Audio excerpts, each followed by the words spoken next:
So we said this action was something of the form minus a half integral d to sigma, where we agreed to call sigma 0 tau and sigma 1 sigma.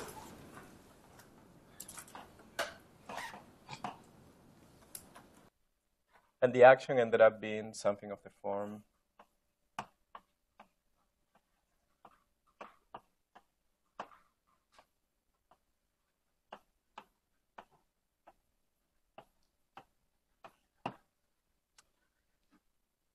so something that somebody could have asked, or I could have asked you, was the following.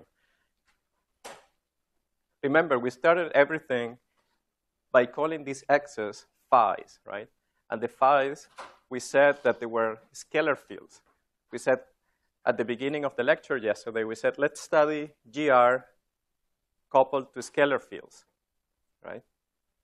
Well, that's very good, but that sounds funny because there is an index mu that they have. Does that sound strange? That I'm calling them scalars and then they have this index mu sitting around? Can anyone explain the apparent contradiction? It's not a contradiction, it's just internal index. It's a set of scalars. This index just labels. Very good, very good. But that index also sounds like, well, in other words, when somebody talks about a tensor, a vector, or a scalar, or anything, just say that something is a scalar is a meaningless statement, right? Unless they tell you that they are a scalar under a particular transformation, right? So whenever somebody talks about some property of a field, you have to ask, if it's not obvious, under what transformation are you talking about, right? So these x's are scalars under what transformation? The coordinate transformation of sigma. Very good. Under transformations on what is called the world sheet, right? The space where the field theory lives is just a two-dimensional space. Okay? It's an R1,1 space. And these x's are scalars in that space. Now, I could also say that these x's transform like vectors. In what space? So that would be in the internal space. From this point of view, these indices would be indices of the internal space. Okay? But that's what we're going to call the target space. Okay, so these indices refer to the target space. Okay, very good. So last time, we also wrote down the equations of motion, and we said that we got something like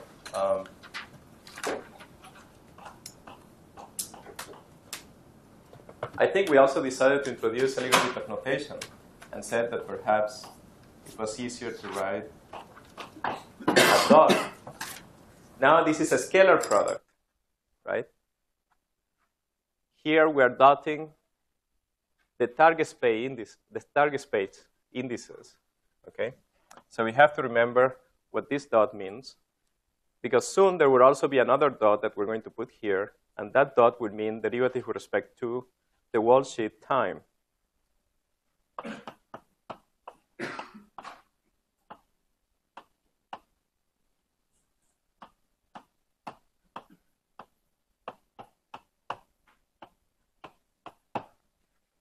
Okay? And the equation of motion was that these have to vanish. Okay? So one exercise that you guys had, which I believe you did during the tutorial, was to integrate out the metric h. So let me just do it quickly. In order to integrate out the metric, a trick is the following. You can just realize that this object is already sitting here. Okay? So you could say, well, let's use equations of motion.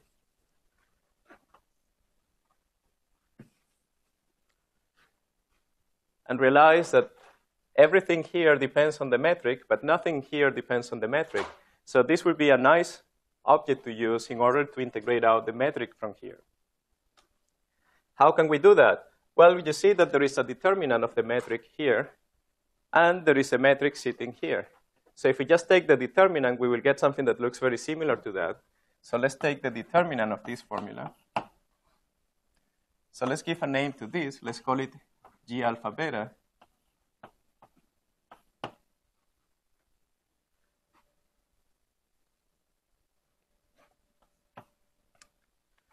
And so when we compute the determinant here, we get 1/2 this factor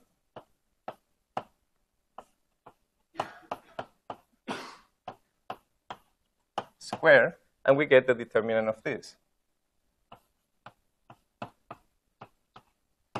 Okay? But now we see that we want minus the determinant of this because we are in Lorentzian signature. So we should have started with minus, and we put a minus here. Now we can take the square root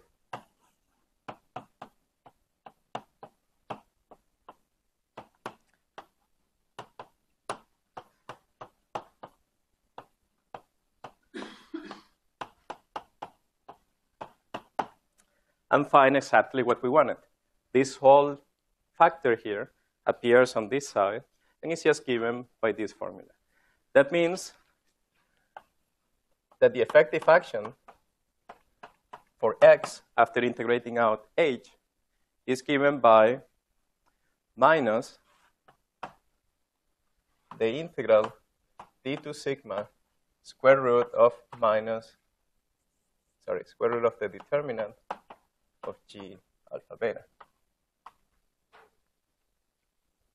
Sorry, minus. Okay. Yes. What is positive? Can you check the square root? Well, we know that this is equal to that. Well, once again, now we're going to interpret what this is, right? So this G alpha beta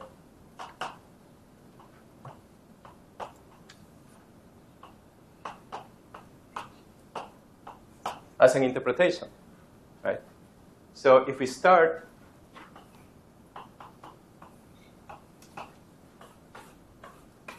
with our space R1, 1,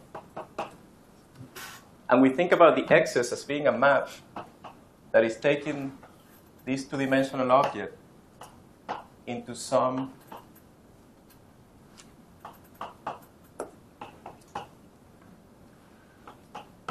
d minus 1, 1 dimensional space-time. So this thing, or the x's, are mapping this two-dimensional object into some two-dimensional space here. And we can give an interpretation to what this is. Okay? This is just the induced metric here from the metric in the space-time. So what we are really computing, by computing this determinant, is just a little bit of the Lorentzian area of this object spanning space-time. That's how we know that locally it will have to be negative. That's why we have to put the minus sign. I mean, on the right-hand side, you remove the square. On the right-hand side, well, from this equation, we could also know that, right? This is already square. So this thing has to be negative because we know that there is this minus sign. But that also comes intuitively from the embedding of this space into this space. How did we get this in square? How did we get what? In second row, why do we have this square? Oh, why do we have this square? Does anybody know why do we have this square there? Oh, that's very important. Excellent. Remember, this is a number. So we have a matrix H 0, 0, H10, H01, H11 times this object. Let's call it A times A. We're computing the determinant of this. right? So you get A squared times the determinant of this matrix. Okay, very good. Now, if we really want to think about the x's as being a space-time, so they carry dimensions, right? Dimensions of length in a space-time, or in this target space. And therefore, this would be computing an area. But we don't want an action that has units of area, right? So we have to compensate with that, for that fact. And the way to compensate for that is to introduce a dimensionful parameter that we're going to call t, and later on we will interpret as the tension of the string. At the moment, there is no string here. This is just a two-dimensional object that we're mapping into this space. It's an infinite dimensional object. But later on,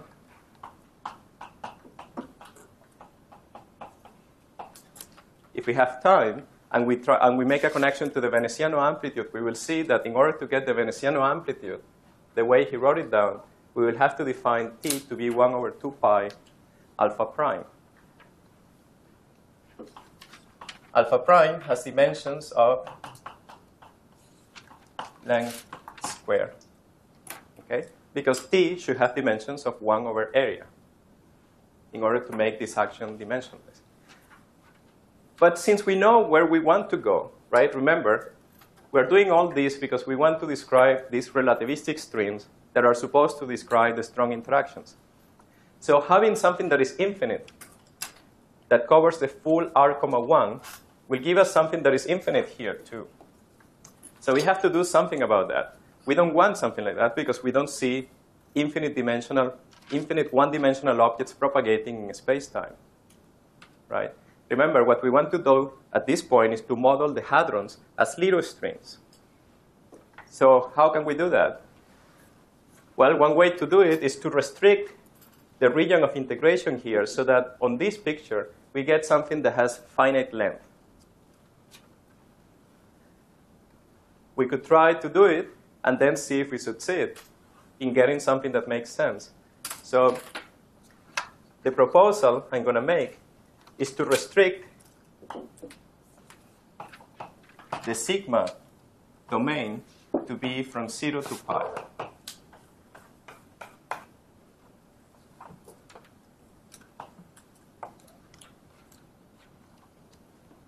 Once we do that, the image of this strip in a space-time will no longer be something infinite.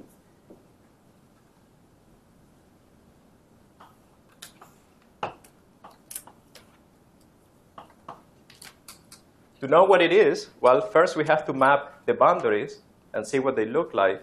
Say one of the boundaries goes like this, and the other boundary maps to something like this. Then we map the interior. And that will definitely look like our nice little string that is supposed to describe one of the mesons. Very good. But we could also have done something else. Perhaps we could have identified this boundary with this boundary in a space in the target space, so they would correspond to the same line. And if we did that, then the object we will be describing would look like a tube.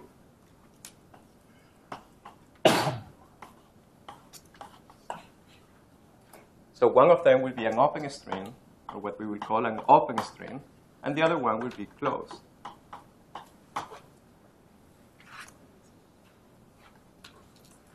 Okay.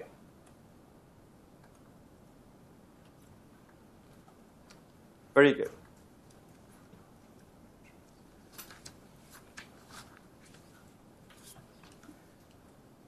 Of course, just like in the one-dimensional case when we studied the string, we said, well, nobody stops us from making this more general, right? So we could have replaced this by a general metric in a space-time that depends on x. And if we did that, then all the formalism we have done would describe the evolution of a string moving in a curved space-time, okay? Now, from the point of view of the field theory living on the wall sheet, this is not a metric in any space-time. This is just a complicated way of writing a coupling between the scalar fields. That would be such a nightmare, right, to have something here that depends on x, but that would just be a quantum field theory in 2 dimensions, okay? So in principle, we could do it and live with that. So it would just be the most general coupling that you can have of the scalar fields with themselves. But in space-time, we will have a completely different interpretation of what's going to happen, of what is happening. Okay, very good. Now this action is what is called the Nambu-Goto action. And in fact, it's the first action that was written down, just generalizing the point particle action. It's the first thing that you will write down if you were looking for a theory of strings. You would write, instead of generalizing, instead of talking about the proper length, you would talk about the proper area, and you would write an action so that the equations of motions would be giving you something that extremizes the proper area of the object propagating in space-time. Very good. The reason we don't discuss this very much is that just like in the one-dimensional case, introducing this auxiliary field or introducing this new field makes equations of motion much, much simpler and the theory much easier to quantize. So we're going to be working with that. So let's do that. So we're going back to the Polyakov action.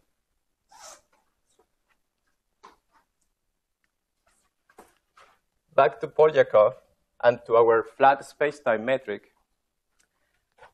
And let's study the properties of the action.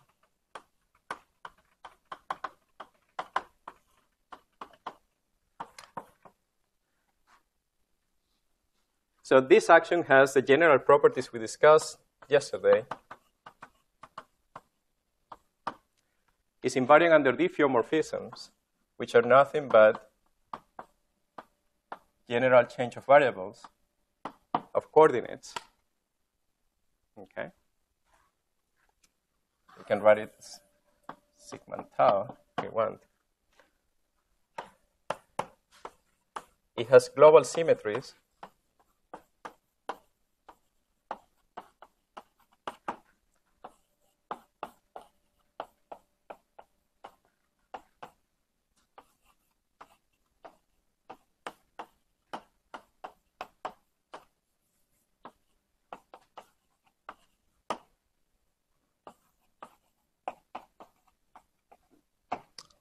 But it also has something new.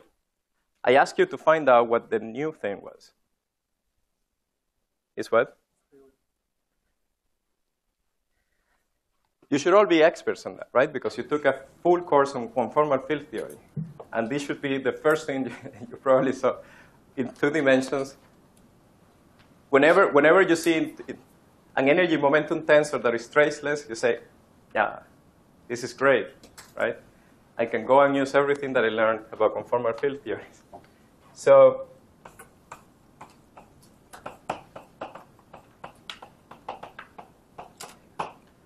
there is Weyl invariance, and that means that we can take our metric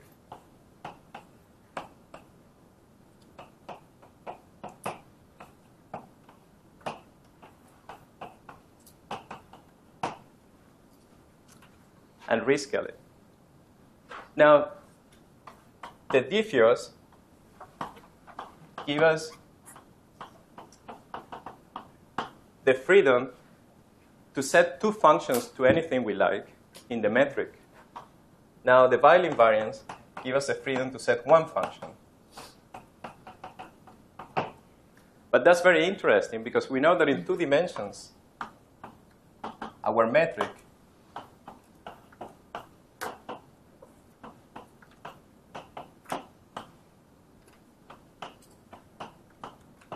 which is a symmetric tensor, has only 3 independent components. These 2 must be equal to each other. So we only have 3 independent components. So using Weyl plus diffeomorphisms, we should be able to gauge fix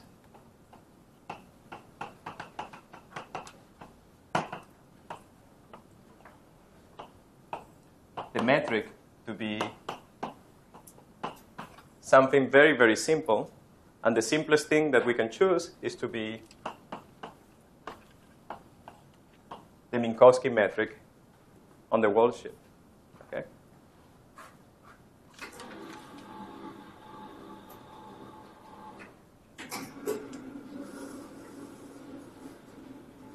Now, having done that, you would appreciate why we like very much the Polyakov action, right? Because after gauge fixing, the Polyakov action will look very, very simple.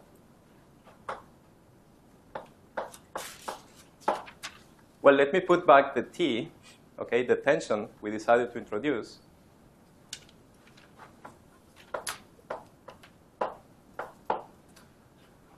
So what do I get? Well, here I want to introduce a notation. I think we did it yesterday, but just in case, let's repeat it. So we're going to denote by dot derivative with respect to time and by prime derivative with respect to sigma. So if we do that, what we get is x prime square minus, x dot square minus x prime square. So that's a very, very compact notation.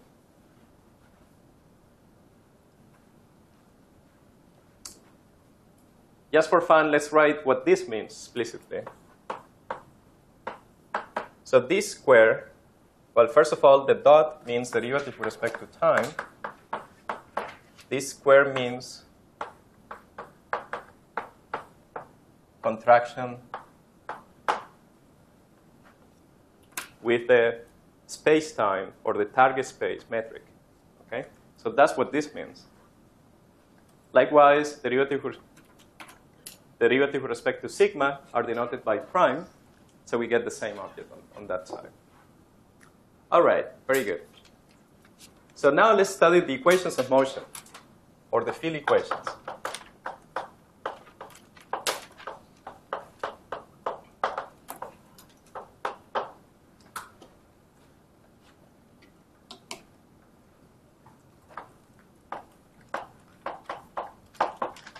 So let's vary our action.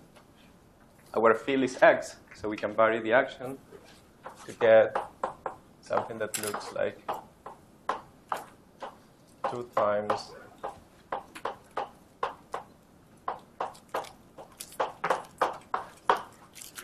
okay. That's very simple. Now we integrate by parts in order to get rid of the derivative with respect to time and the derivative with respect to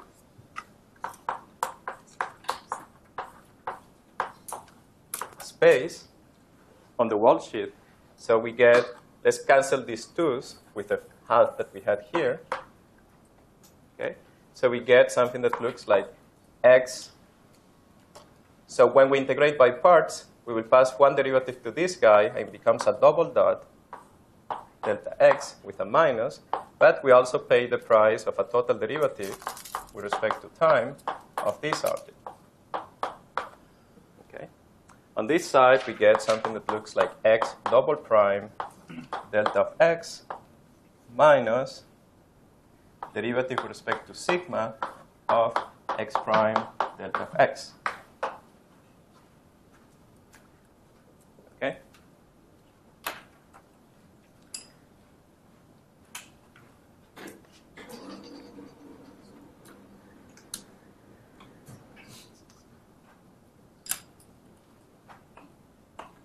From there, we can read immediately what the equations of motions are, because we get something that looks like this.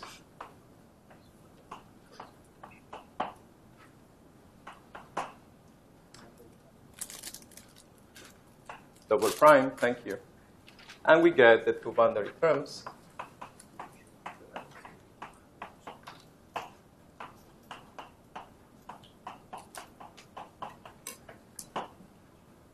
Now, we will worry about the boundary terms later, but certainly we want to make them 0. So at some point that will happen. But for the time being, let's worry about this. Since this must be 0 for any genetic variation, we conclude that x double prime minus x double dot x double prime must be 0. Okay? For every component, for every scalar field that we have on the wall sheet, this must be true. So let's write it more explicitly in equations. So the second derivative with respect to time and the second derivative with respect to the space direction of all the scalar fields must vanish. Okay? So this is our equations of motion. That's pretty good. Of course, we have to remember, just like in the one-dimensional case, that gauge fixing didn't come for free. We cannot just pretend that this is all we have to do. We also have to impose a constraint that comes from gauge fixing.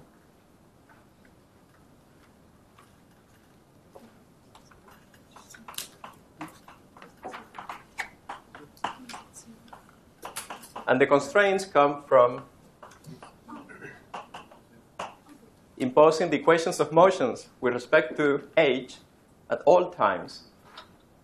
So the equations of motion are, well, they were somewhere there. Well, those are the equations of motion, right? On the top. So let's see what they are. So we have to impose that every component vanishes. So what is a 0, 0 component? Well, let's look up there. The 0, 0 component looks like x dot square, right? Remember that the right-hand side on the top equation up there, the right-hand side was on the left-hand side at the beginning with a minus sign. So let's keep it there because we're computing t0, 0. So you have minus a half. We're looking at the 0, 0 component, right? So the 0, 0 component gives us a minus sign. So there will be a plus sign here. And then we have to write down the object that multiplies the metric. And that thing would be minus x dot prime plus, x dot square, x prime square. Well, this is nothing but a half of x dot square plus x prime square. So we have to impose that this is equal to 0 at all times. Now, you have to check that t0, 0 is equal to t11, okay?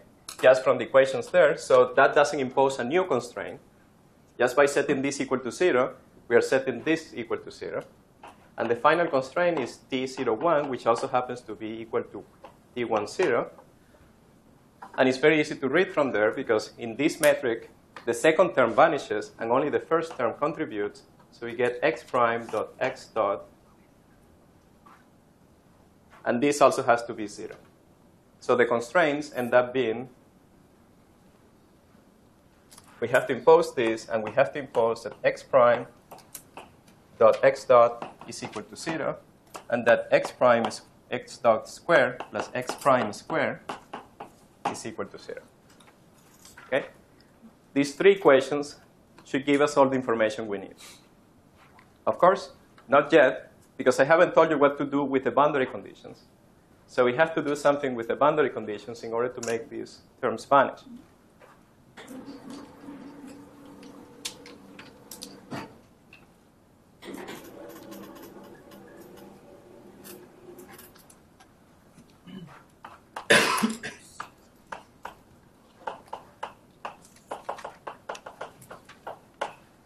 So let's discuss the boundary conditions. Well, first of all, we're going to assume that we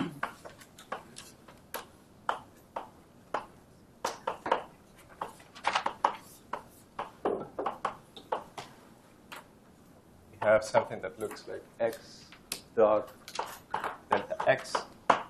This is the first one. So we're going to assume that these variations are actually dying off at infinity in time. So at minus infinity and plus infinity, we're going to assume that these variations vanish fast enough. So this is actually 0 by assumption. So we don't have to worry about this.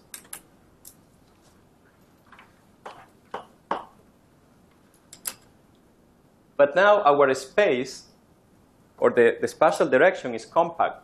So we cannot do the same thing that we did here, or that we usually do in quantum field theory, where we assume that fields or that the variations vanish fast enough at infinity.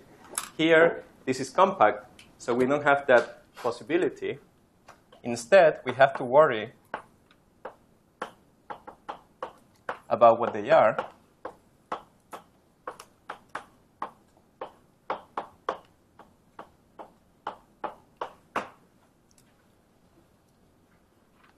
In other words, we have to set this quantity to 0.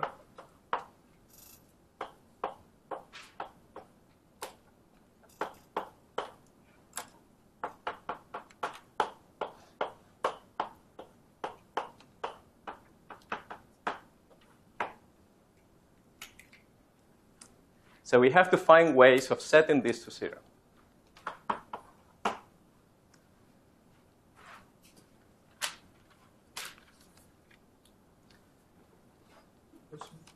Yes. Why in the equation do you have 2? Sorry? Why in the second equation, why do you have 2 between x prime and z prime? This dot? Yeah. Well, let's write it explicitly. What is this? This is derivative with respect to tau, to sigma, sorry, of x mu delta x nu eta mu nu.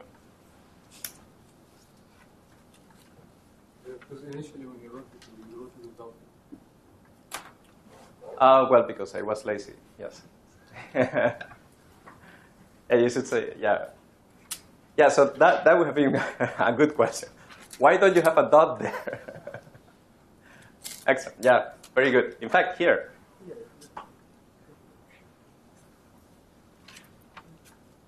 Yes. Why did you say the first one was the first? Well, in quantum field theory, we do that also. We say that when we do variational analysis, we usually assume that any fields that we have vanish, any variations that we have vanish at infinity. So that's the variational principle that we usually use. It's not that we keep it at a fix in the beginning and end. Well, what I'm saying is that the variation vanishes at infinity. Okay? So if you wish, yeah, we say that there is some boundary condition at minus infinity and plus infinity. Some asymptotic states that were fixed. Okay, so what are the ways we can set this to 0? Well, 2.1 could be, one possibility is to set x prime of the mu component for any tau at sigma equals to pi. We could set this to 0. That would be a way of getting rid of the first term. Well, of course, if we do it for this one, we could also do it for the other one. And or x prime mu for any tau at 0. You can set it to 0. Now, these kind of boundary conditions are called Neumann.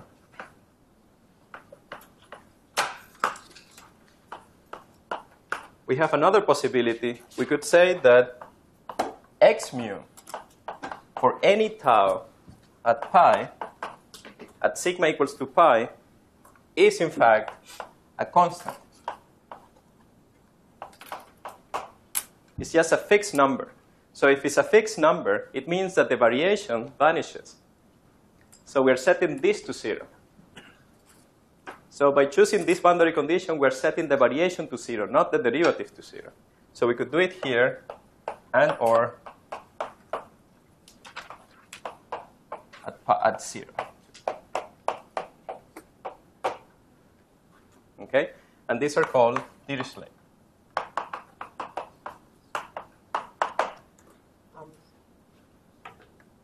Yes. Does it matter we define sigma to go from 0 to pi? No, it's just a convention. Right. So, As long as it's compact, it's yeah. just convention. Okay, so why did they choose pi? Why not 2 pi? If we had chosen 2 pi, you would ask, why not pi? Right. It's the same answer, exactly. Well, but there is also 2.3. What could 2.3 be? Why should we put 4? Oh, because really what I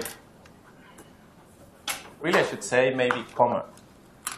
What I mean is that we can choose any combination of this. Say you can choose this and this. You can choose this and this. You can choose this and this.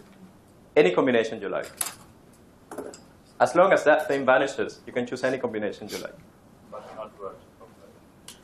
Very good. Not vertical, indeed. I have to be very precise here.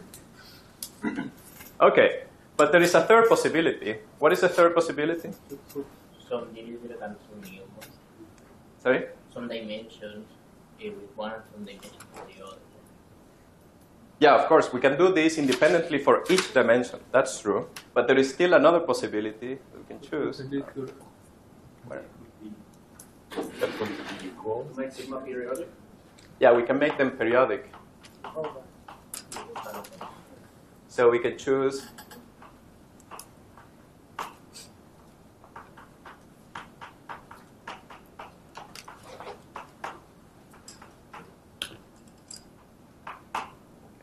so this is what is going to give rise to closed strings, and these ones would be open strings.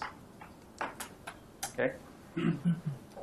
So you should start thinking, because I need. Let's see what time. I'll need 3 volunteers. Okay. So start thinking if you want to volunteer.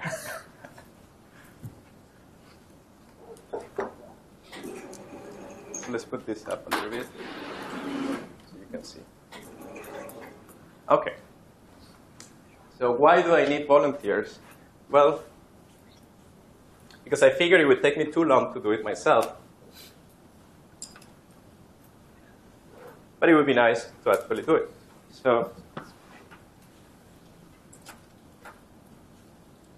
So let's play a little bit with the boundary conditions. So imagine, let's just play a little bit. So imagine that D was actually equal to 4.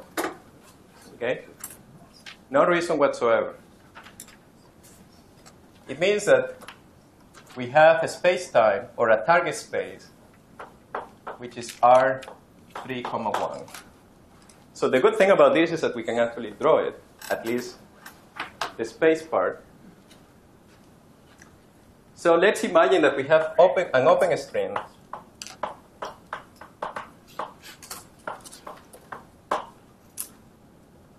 And now we're going to introduce the following notation. We're going to say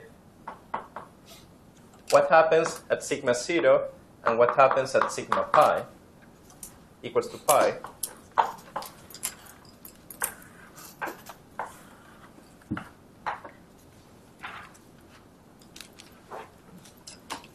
And let's draw our 3 dimensions,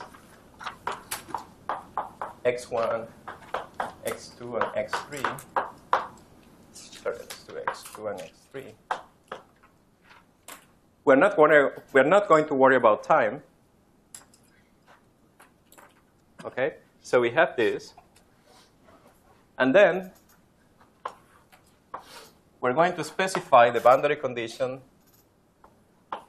for x1, x2, and x3 at these values of 0 and pi.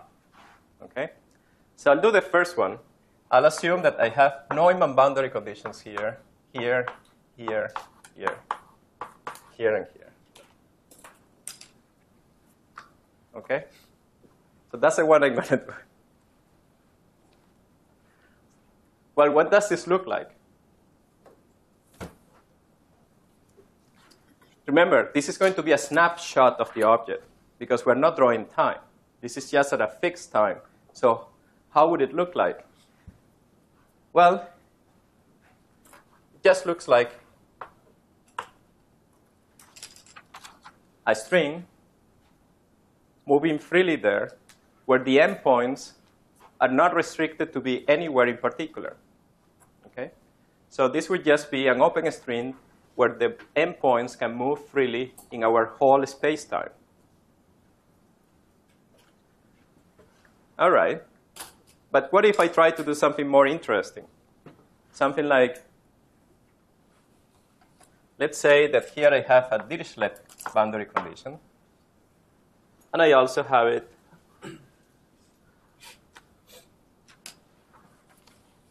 here. Okay? But then I say that, well, no, let's just do one. Yeah.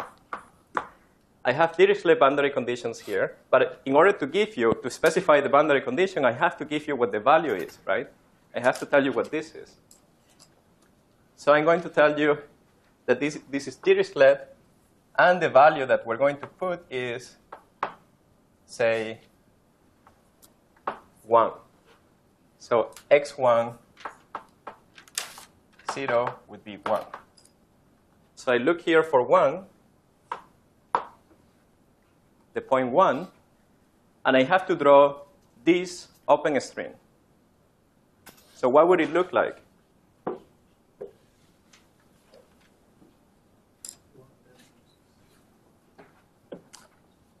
Yeah, you know, I just realized that it would be a little bit hard to draw it like this. So maybe I'll move my boundary condition here. And I'll put Neumann here. Okay, so it's here, 1, not here. So one of the end of the strings is free to do whatever it wants. The other one has a Dirichlet boundary condition in the x2 direction. So that means that I have to draw the plane x2 equals to 1. So this is a plane x2 equals to 1. And my string, the end sigma equals to 0, is restricted to lie on this plane. It cannot wander off this plane. It has to stay on this plane. The other end can do whatever it wants. Okay? So have you thought about who wants to be a volunteer? Any 3? Okay, 1. That's great. 2. And 3. Okay, excellent. So, and perhaps I need some help from the tutors just to make sure that. So I want one of you to be drawing on this blackboard, and perhaps, well, 2 of you drawing here, and 1 over there. And here are the boundary conditions I want you to draw. It's just that I figured it would be nice to have many examples of this, but it would take too long for me to do all of them.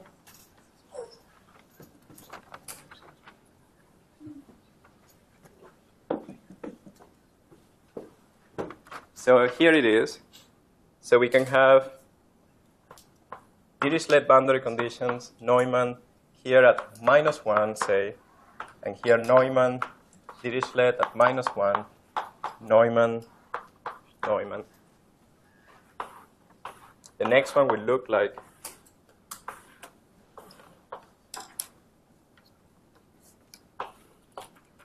so Dirichlet, this is 1, x1, x2, and x3.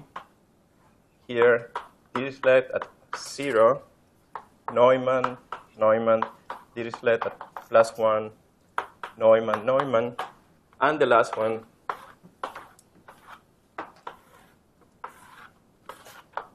would be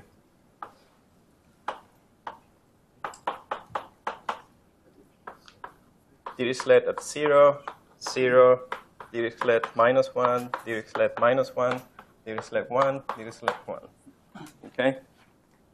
Well, maybe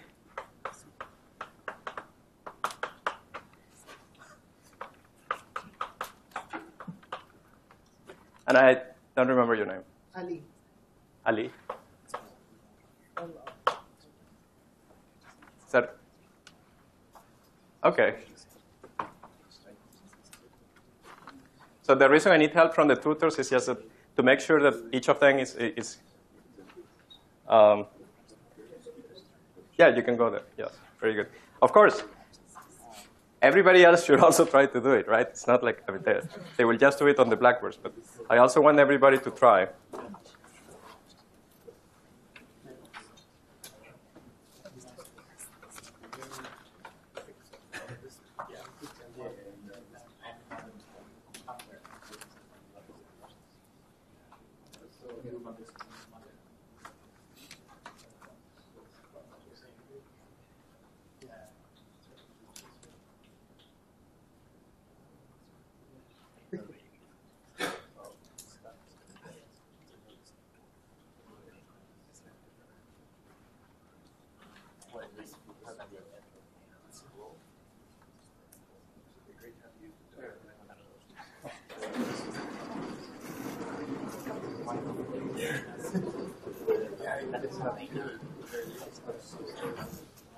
Actually, it has to be. Oh!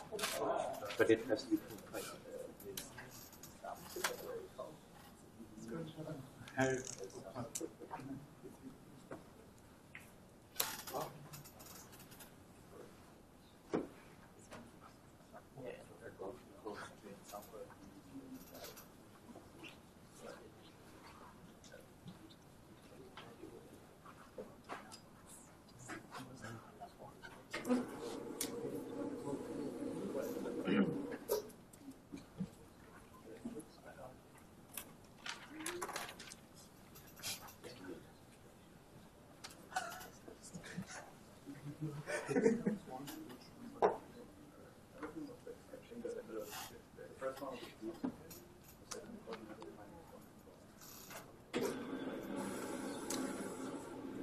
Okay, excellent. So let's start with Ali. So you already finished. So we have Dirichlet on 2 at -1. So -1 is somewhere here. There is a plane. Both ends of the strings are supposed to land on the same plane, so they are restricted to be there, and the string moves around. That's very good. Okay? Excellent. Now note that there is something interesting here. Since the strings have tension, right, the string somehow wants to be close to this plane because both of these ends are on the same plane, right? Now, from the point of view of the plane, these points look like particles. So you say, well, in string theory, we have strings. But look, if you were somebody who lives on this plane, you would think that these endpoints are particles. In fact, they could even be charged. So people at the beginning, they thought that these boundary conditions were unphysical. And the reason is that, well, if you wanted to have a space-time with some dimensions, something like this will clearly break one of the symmetries we had.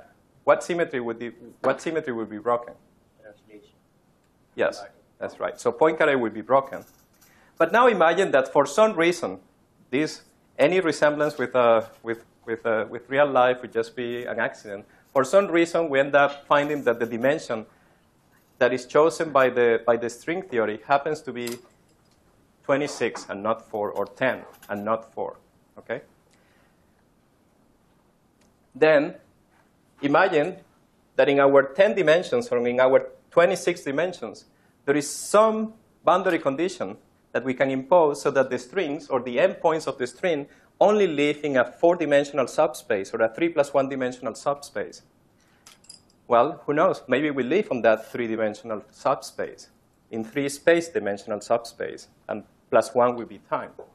So people later on realized that, in fact, the consistency of the theory requires the existence of other objects that are not strings. Yes? What if we have the boundary conditions that the endpoints of the string is on the surface, but also intersections of the string? Do we have then? What do you mean intersection? That parts of these would also be here? intersects again. several times with a plane, and we would get several particles just of one string. Well, you see, the string can certainly break into different pieces, right? So you can have you can have something that looks like this, and these 3 points are on the plane, right? But you would interpret these as 2 strings that are interacting. Remember, the boundary conditions, we could only impose the boundary conditions on the endpoints. The rest, we didn't have any choice. Only the equations of motion will tell us what they do. Okay. Right? So this object, as it looks like here, is a 2-dimensional object, right? So this is something that we call a 2-brane. The 2 refers to the number of space directions of the object. Okay? The reason is that time, everything has time, so let's not worry about time. So in general, if the string, the endpoints of the string are restricted to live on a p-dimensional object, on a p-space dimensional object, of course time is there, we call that a p-brane. Okay? So in this case, we have a 2-brane. And as I said, in the hypothetical case, that the strings will end up living, say, in 10 dimensions, we can have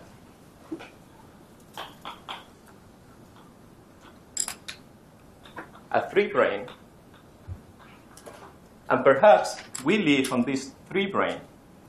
Now, there is something interesting, right? If the theory also has closed strings, right?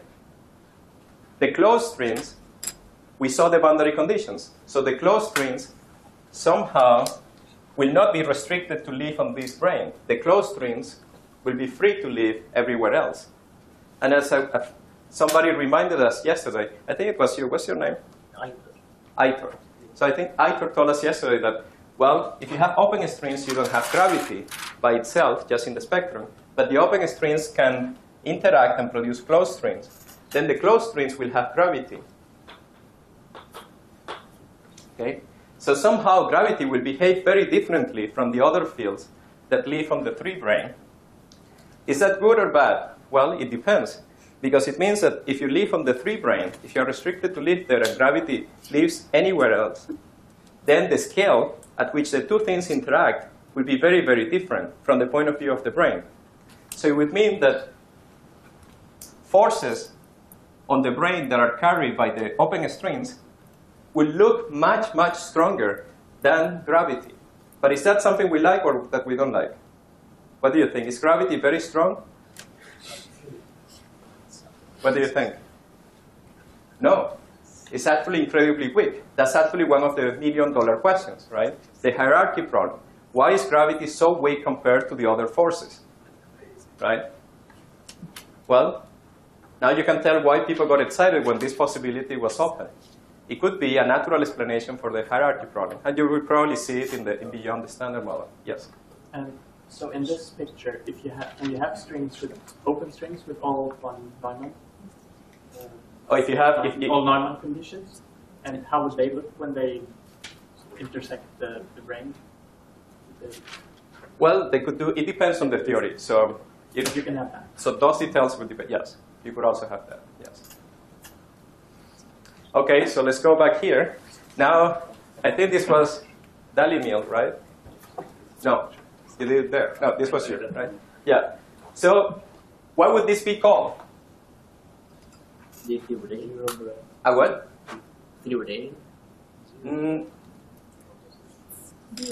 So there we had a plane. Yeah. Here we have what, a point. So how would this be called? A 0-brane. Okay. So a string theory also has particles. They are called 0-branes. Okay. And here we got something very complicated. Well, I think this can only be called intersecting branes.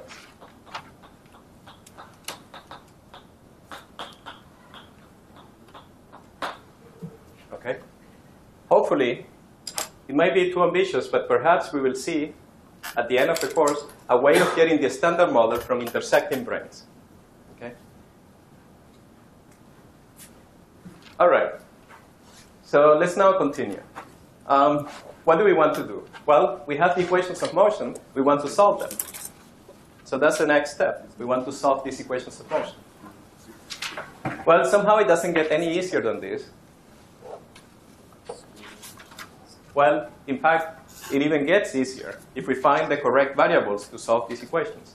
So let's use Lycon gauge, Lycon coordinates.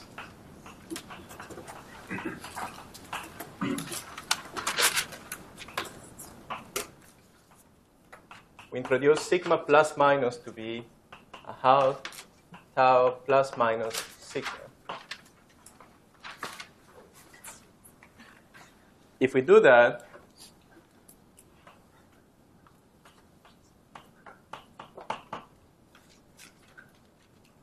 this becomes, I believe, this is equal to, well, maybe we can put plus. And then our equations, our field equations,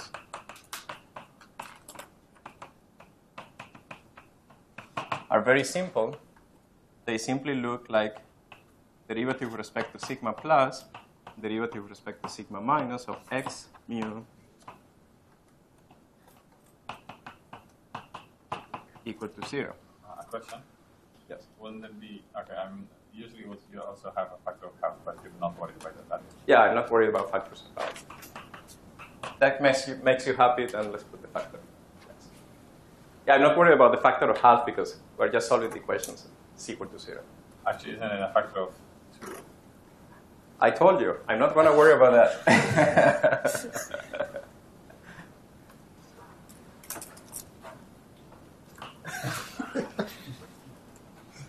Completely irrelevant for the equations of motion. Okay, so what's the most general solution to these equations?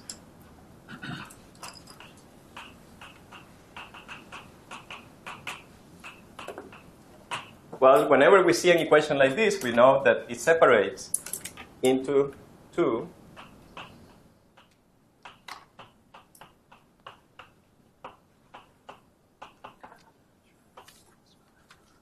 for reasons we will explain later. It separates into, well, they are called right and left-handed. So right movers and left movers. But for the moment, it's just notation. Let's call these ones R and these ones L. Okay. So if we have a function that only depends on sigma minus, the derivative with respect to sigma plus will kill it. And if we have a function that only depends on sigma plus, the derivative with respect to sigma minus will kill it. Okay. Now, of course, we cannot solve these equations unless we know the boundary conditions. So let's choose some boundary conditions. I'm going to choose the closed boundary condition, the closed string boundary condition.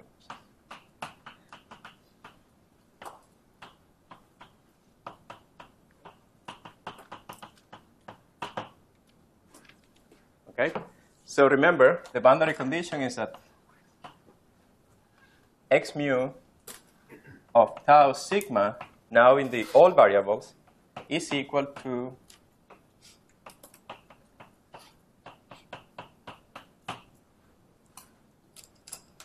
tau and sigma plus pi. So the whole string is periodic. So I want to solve these equations assuming that boundary condition. Well, how can I do it? Well, something interesting is the following. If you notice, and I take, so I'm going to be lazy. I'm going to denote this derivative as del plus and this derivative as del minus. Okay? So if you take del minus of x mu, we get del minus of x mu r, right? Because we killed the second part. And if we take del plus of x mu, we get del plus of x mu left. Now you see that independently, they don't have to be periodic, right? Because nobody's telling us that the left part and the right part will have to be periodic in sigma. It's only the sum that has to be periodic in sigma. That's the boundary condition. But once we take the derivative, we kill one part or the other, and therefore, this whole thing will be periodic. So this whole thing will be periodic in sigma, and this one will also be periodic in sigma. So we are in business because we have a periodic function in sigma, and we can expand it in Fourier modes. So let's do that.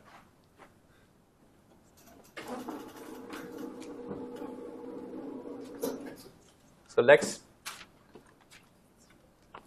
take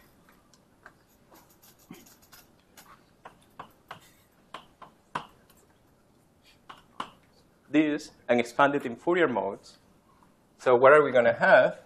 We're going to have an expansion in Fourier modes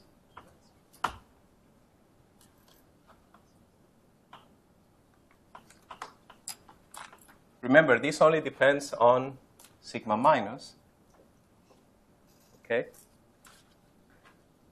Now, here is perhaps where your complaint about the choice of pi and 2 pi will come. We chose pi, right? And we want something that is periodic with period pi. So we're going to pay the price of not choosing 2 pi and so on. So we will have to put a 2 here, right? Because this sigma is tau minus sigma. This sigma minus is tau minus sigma. So if we want this function to be periodic in sigma with period pi, we will have to put a 2 here. And I agree, that 2 looks a little bit ugly there, but we had to make a choice. Now, the coefficients are usually called alpha.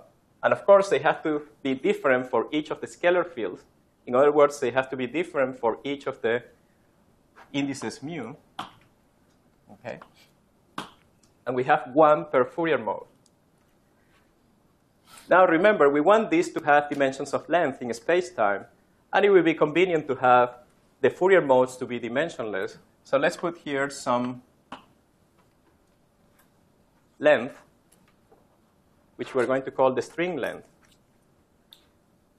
All right. Now we can do the same thing for the left movers.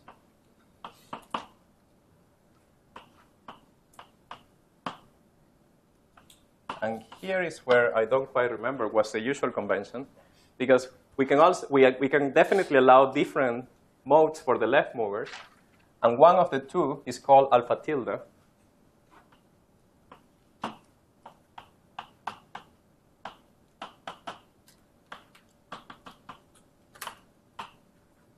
And I think it would be great to have the standard conventions.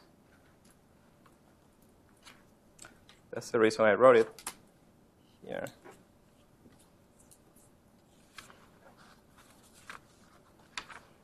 Somewhere. Yep, but that's correct. OK, but we're not after these guys. What we're after is the full formula for x mu. Okay?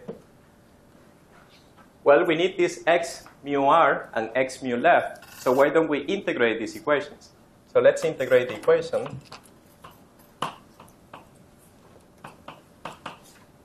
Of course, integrating this equation will allow us a constant, which we can call it little x mu r, plus integrating this is very easy, but we have to be careful with m equals to 0, right? M equals to 0 is special. So if we have m equals to 0, we get ls alpha 0 mu times sigma minus. That's what we get. And the rest will be something like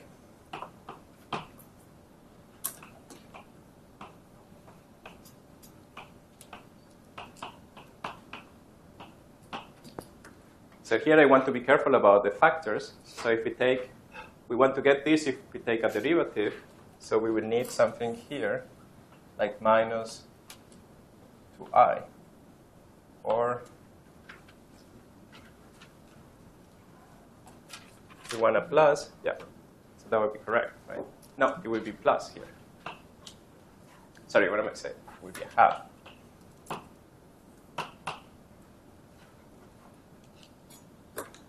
All right, excellent. So we do the same thing for the left movers. So we will get from the 0 mode sigma plus I. We will have alpha tilde.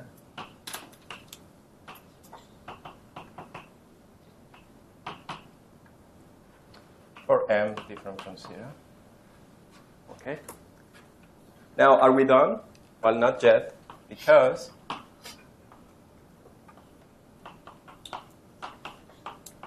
this is what we want. And by adding these two things, we still get something funny, slightly funny.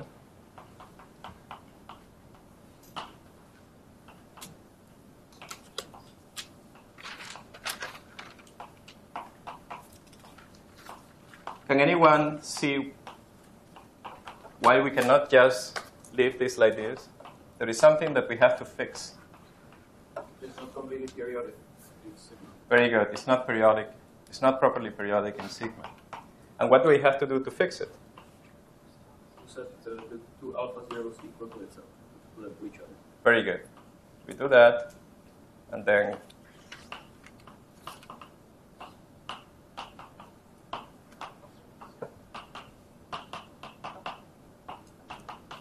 we're in business. So the problem is that we want this to be periodic in sigma. So everything here is periodic in sigma, but if we look here, we're in trouble.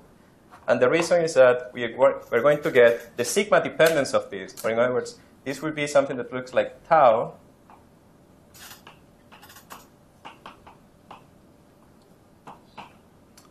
plus sigma, or actually the minus here. Okay? So this piece is not periodic in sigma unless we set this to 0. So the final solution is what we have here, but setting this to 0, which implies that this has to be equal to this. Okay? And once we do that, we can simplify this factor and get a factor of 2 and put it here.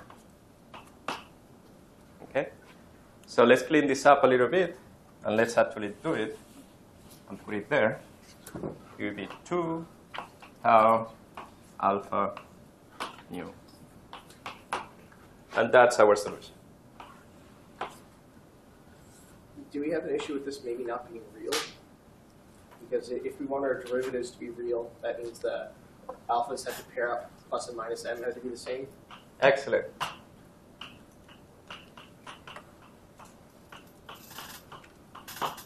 So our x better be real, and therefore we need a relation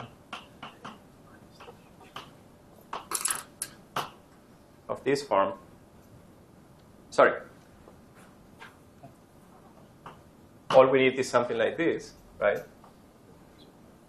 At this point, we can just say conjugate.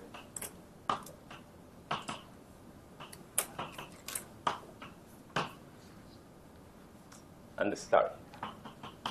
Very good. Now we have the full solution, and we're all happy, and we can end for today. Well, maybe not quite. You should do something.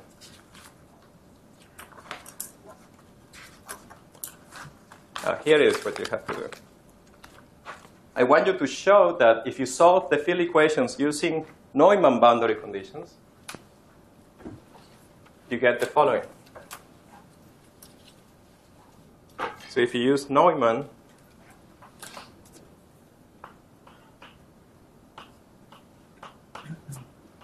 in other words, you're going to be doing the open string.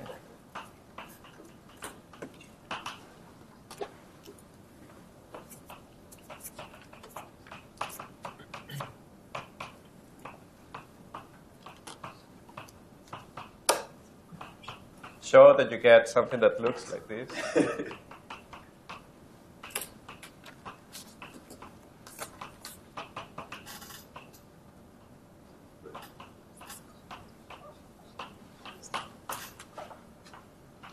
Okay. Now it's the end.